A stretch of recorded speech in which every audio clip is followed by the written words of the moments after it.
ምኒልክ ተወልዶ ባይነሳ ጋሻ ግብሩን ቀላል ነበር ይህን ጊዜ አበሻ። ገበየው ቢሞት ተተካ ባልቻ መድፍ አገላባጭ ብቻ ለብቻ። የአድዋ ስላሴን ጠላት አረከሰው ገበየው ሞት ግባና ቀርቅሰው።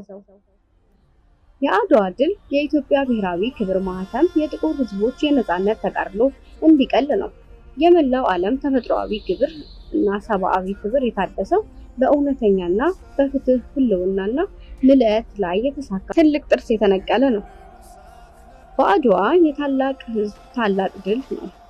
ከአዲስ አበባ ወደ ሰሜን ኢትዮጵያ ስንሄድ በ1066 ኪሎ ሜትር ርቀት ላይ ታላቁ ጦርነት የተደረገበትና ታላቁ ድል የተገኘበት ስፍራ አድዋ ከተማና የአድዋ ግድብ ገምገሞች ይገኛሉ። በኢትዮጵያውያን አቡሻከር በ23 ቀን በ1888 ዓመተ ምህረት ወይም በአውሮፓውያኑ ዘመን አቆጣጠር የካቲት የመጨረሻና መጋቢት የመጀመሪያ ላይ በ1896 ለጦርነቱ መነሻ የሆነው ውል የተፈጸመው በዚሁ ዘመን ከአዲስ አበባ በስተሰሜን 465 ኪሎ ሜትር ርቀት ግድም ከውጫሌ ከተማ ግርጌ ከአምባሰል ተራራ ስር ወሎ ውስጥ ንጉስ ይስማ የተባለ በሚጠራ ስፍራ ነው።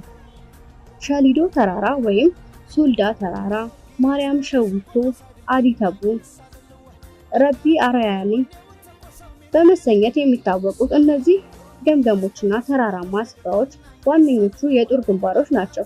በመቶ ሺህ የሚሰላ የኢትዮጵያ ገበሬ ሰራዊት ከአንድ ቀን ባልበለጠ ጊዜ ውስጥ የአውሮፓውያን ቅኝ ገዢ ወራሪዎችን ድባቅ ከመታና ረግጦ ካስወጣ በኋላ ከምሽቱ 4 ሰዓት ግድም የካቲት 23 ቀን እንደ ማርያም ላይ ተሰብስቦ በአንድ እግሩ ቆሞ ቀኙን ድሉን ለሰጠው አምላክ ምስጋና አቅርቧል።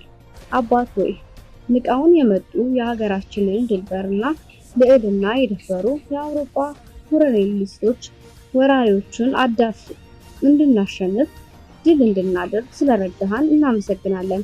29,000 ፈረሰኞችን ጨምሮ ከ100,000 እስከ 120,000 የሚገመት 1,000 ኪሎ ሜትር በባዶ እግሩ የተጓዘ የኢትዮጵያን ገበሬ ሰራዊት በወታደራዊ አካዳሚ የሰለጠነውን የአውሮፓውያን ወራሪ ጦር የካቲት 23 ማለዳ 11 ሰዓት ግድም ገጥሞ ከረፋዱ 4 ሰዓት ላይ ማሸነፉን አረጋግጧል።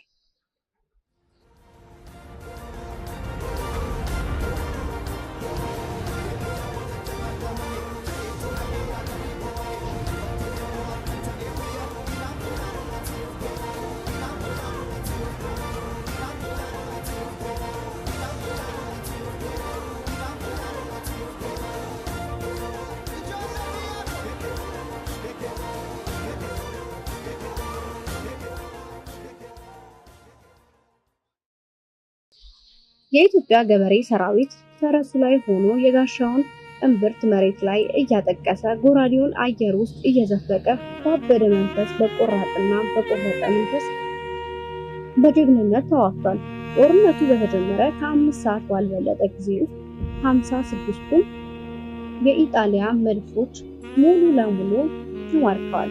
የቅኝ ገዢው ወራሪ ሰራዊት ከመሩት ጀነራሎች ጀነራል አልቤርቶሪ ሲማረክ የሰራዊቱ ዋና አዛዥ ጄኔራል ባራቴሪ ከጥቂት አጃቢዎችና በሽንፈት ከተበታተኑ የኢጣሊያ ወታደሮች ጋር ሸሽተዋል።